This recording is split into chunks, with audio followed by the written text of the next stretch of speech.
The only thing that matters in this election is keeping Donald Trump and Project 2025 out of power. If we keep heading in this direction, the direction of hysteria, then, I don't know, secession becomes inevitable. Not succession. We've seen and enjoyed that meme. I'm talking about the fracture and devolution of the United States. And maybe that is what is required, because can we live forever in this kind of friction and hysteria? Project 2025 causing ongoing Cassandra-like hyperbole. And Joy Reid here, I think at home and off duty, really leaning into the panic. Let's not be trying to play games with these kinds of small things to try to pull us into a direction. All that matters in this election, and I genuinely mean this, all that matters in this election, the only thing that matters in this election, is keeping Donald Trump and Project 2025 out of power. Like, if you want to make statements about, like, let's just focus on a single issue, how about averting war with Russia, not increasing tensions between the USA and China, ensuring that American infrastructure and national security is addressed, restoring some moral fortitude to the nation, dampening down, exploring new world. There's so many single things you could pick. Why that one? Why that one? Keeping that insane ideology of white Christian nationalism and white supremacy and white male Christian dominance out of power. That's all that matters. I genuinely don't care who the Democratic nominee is. And I'm being real. I don't care. If it's Biden, fine. If it's Kamala Harris, fabulous, right? But it's going to be one of the two of them. Let's just not play crazy games now. There are rules the way that this process works. It's one of the two of them. Either one, I don't care. Or if you want to parachute somebody else in and they not him. If you did parachute someone else in, Joe Biden would look in the other direction as that parachute landed. They not the orange one. They not the one who quotes Hitler. Fine, put him in. I don't care. Because all that matters, I'm going to say this to y'all again, all that matters in this upcoming election is that you keep that man and that Project 2025 plan out of power. What is this Project 2025? That's all you need to understand. And to do that, you are going to need to vote against the party that has embraced white Christian nationalism. The Republican Party is gone. It has been replaced by Project 2025. What is Project 2025? What is it, though? And MAGA and Trump. That's all that's left. That party is gone. And that means you have to vote against that letter, R, all the way down the ballot. You have to keep them out of power at the state level.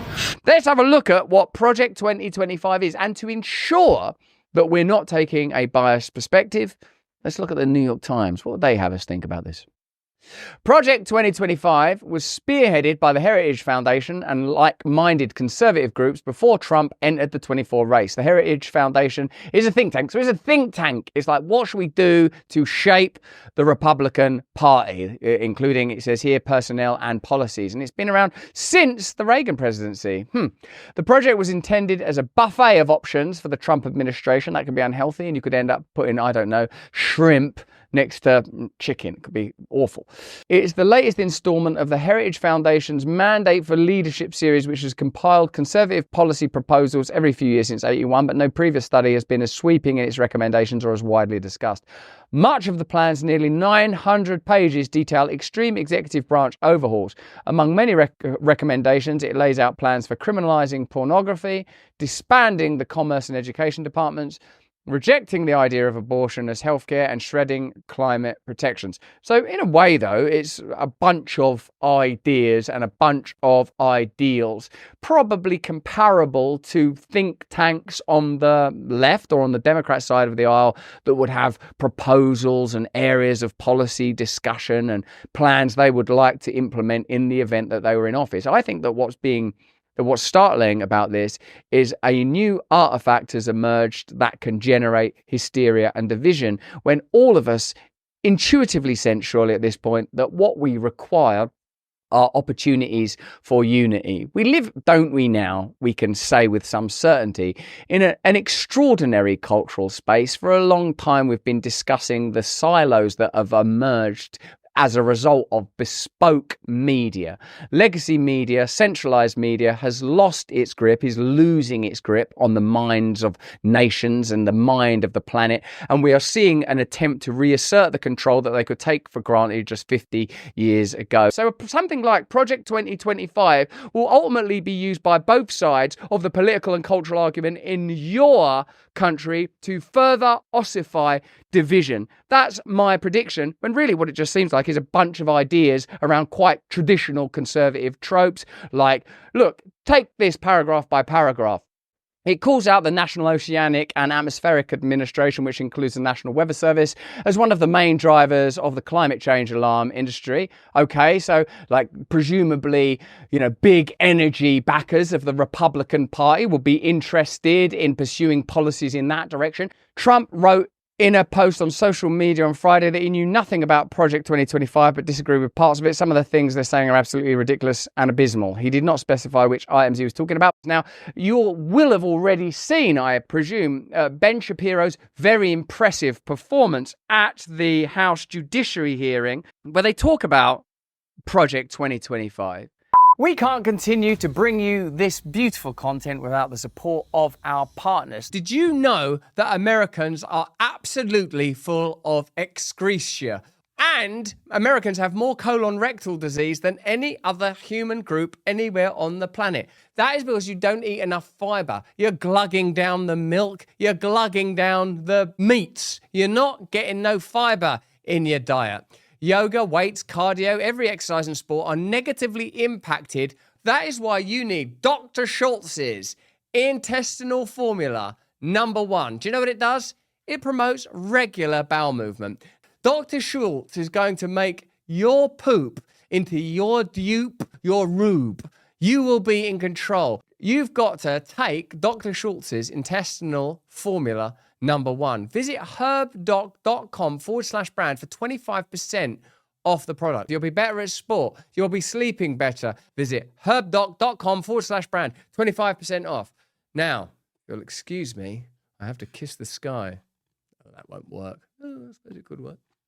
Let's have a look, though, at Shapiro with what looks like a pretty sterling performance, I think, at the House Judiciary hearing. You support Project 2025?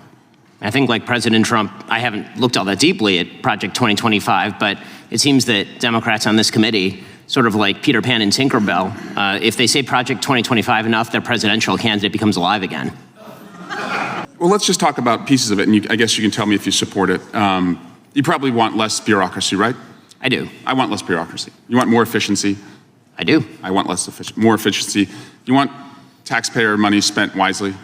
I do. Congrats on becoming a Republican. Yeah. Yeah. My parents would be proud. Mass deportations, it calls for that. Do you support that part? I support the deportation of any illegal immigrant who is in the United States who is not of benefit to the generalized American public. So if they're picking agriculture that puts food on the tables of everyday Americans, they've never committed a crime inside the United States, they didn't come across with documents, should they be deported?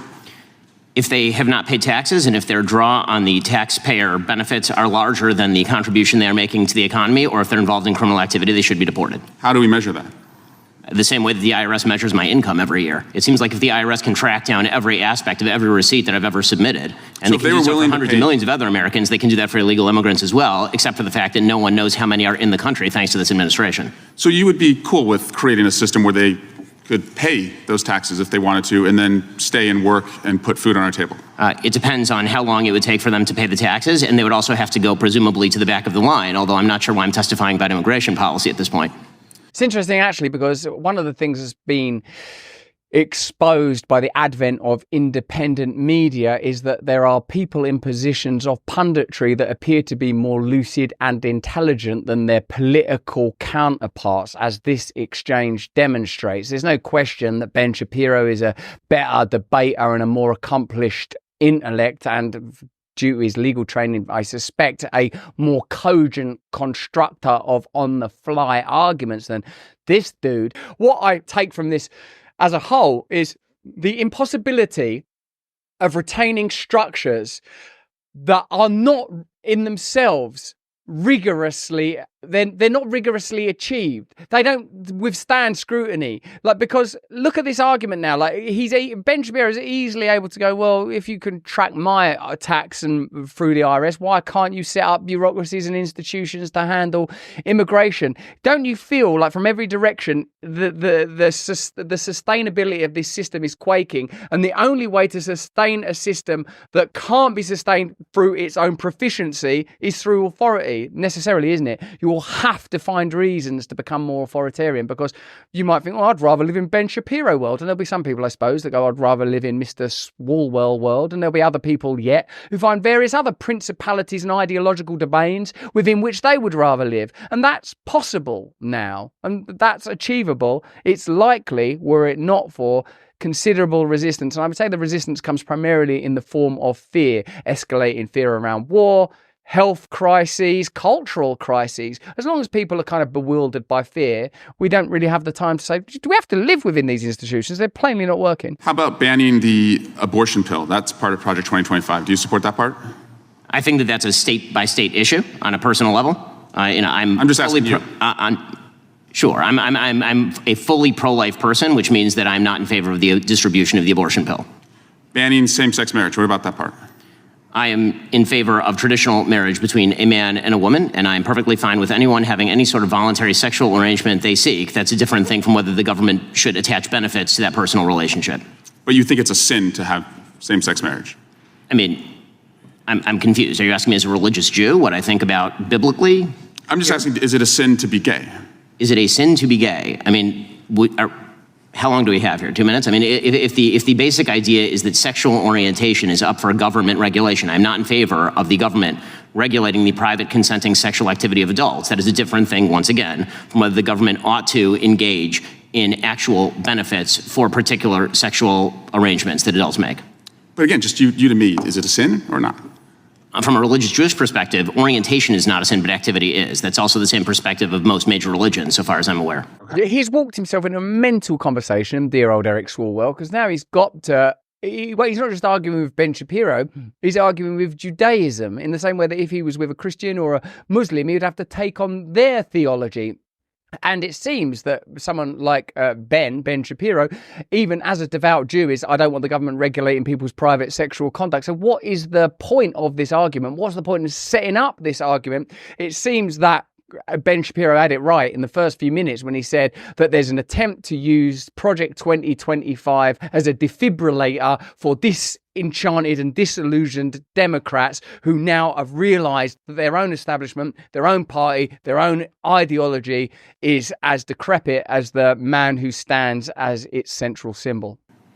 Cutting Social Security. Do you support that part of 2025? I'm not sure what Project 2025's position on Social Security is. I'm in favor of the restructuring of Social Security along the lines of privatization and lowering and increasing the retirement age, because you, as well as every other congressperson, knows Social Security is going to go bankrupt, and yet everyone seems to have an interest in lying about it for the next decade and a half until we have to take austerity measures or radically increase inflation or taxes.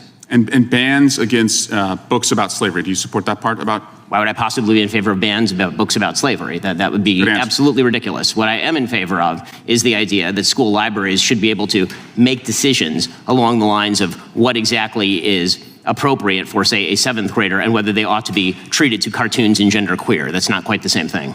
And just because we found some receipts, you did say, I think homosexual activity is a sin. Yes, I'm a religious Jew, that's true. There's a genetic component. You found me out. Orientation. But the view of all religious people I know has always been that sexual behavior is something that is up to you. And you said, I may have a desire to sleep with many women, but I do not. I agree with me. Yes, that's true. This whole hearing's mental. Why are they trying to do kind of mad gotchas on Ben Shapiro, who is pretty explicit about his own faith and his own position, holding up this thing here like Ben Shapiro sort of essentially just reiterating the position of his religious identity as if, you know, he's been caught with his pants down, particularly when that's probably one of those rooms where there were people literally kissing each other. You know, remember, you've seen that footage. Like the pretense that authority lies within the institutions of power now rather than in the culture itself, but simply because there are numerous independent media outlets that are a better expression and tribally closer to the people that these political institutions are meant to represent. In a sense, we're experiencing in real time its total decimation. How much longer before it's Ben Shapiro holding these people to account? Or if, Ben Shapiro's not to your liking, whatever cultural figure represents your views. That is indeed my point. How can we pretend that these central institutions are representative of anything other than a small sect of people that are now becoming increasingly exposed? Like, the Mick Jagger example is another one. When you see Mick Jagger go, yeah, Justin Trudeau's a great guy, boo! Oh, the world's not like that anymore. The world doesn't work like that anymore. And it only did really for a relatively brief period when you look at the whole unfolding drama. Hey, thanks for watching. If you want to see more uncensored content where free speech can flourish, join our live stream. Click the link right here to watch the next video if you want to, or become a member of a growing movement. Download the Rumble app and you'll be informed every time we make a new piece of content. Stay free.